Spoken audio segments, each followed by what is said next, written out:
Si est l'un des chanteurs belges les plus populaires et on ne compte plus les nombreux tubes qu'il a fait au cours de sa longue carrière. Ce vendredi 1er novembre, Salvatore Adamo fête ses 81 ans, lui qui s'est fait connaître dans les années 60 avec des tubes comme Tombe la neige et Mes mains sur tes hanches. Né en Italie en 1943, il chante dans de nombreuses langues, du néerlandais au japonais en passant par l'espagnol et se fait connaître un peu partout en Europe. Le célèbre chanteur a connu quelques soucis de santé au cours de sa vie, mais comme il l'a expliqué il y a quelques mois, son œdème pulmonaire a disparu grâce à un traitement bien spécifique. Ça m'a pris un peu plus de 6 mois pour me rétablir. J'ai quand même eu un infarctus à 40 ans, donc ça laisse de petites séquelles, expliquait-il à RTL. Je touche du bois, mais tout va bien. J'ai récupéré mon souffle et mon énergie.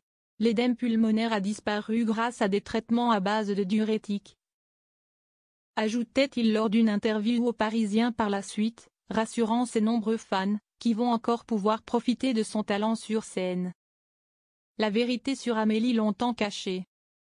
Côté vie privée, Salvatore Adamo a épousé Nicole en 1969 et ensemble, ils ont eu 2 enfants, Anthony, né en 1969, et Benjamin, en 1980.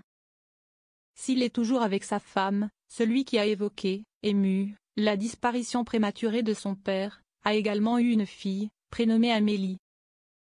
Cette dernière est née de la relation hors mariage entre le chanteur belge et Annette Dahl, mannequin et actrice allemande rencontrée sur le tournage de L'île aux coquelicots, un film qu'il co-réalise en 1970. Présentée au départ comme la fille de l'artiste et de sa femme, Nicole, la vérité a mis longtemps à éclater. Il a fallu attendre le moment propice pour que le public sache la vérité. Je ne voulais blesser personne. Avec la mère d'Amélie, j'ai vécu une grande et belle histoire qui s'est terminée il y a une vingtaine d'années.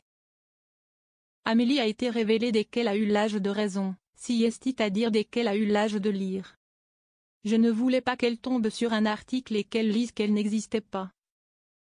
Confié à Paris Match en 2010, celui qui a attendu une biographie parue en 2003 pour annoncer l'identité de la mère d'Amélie.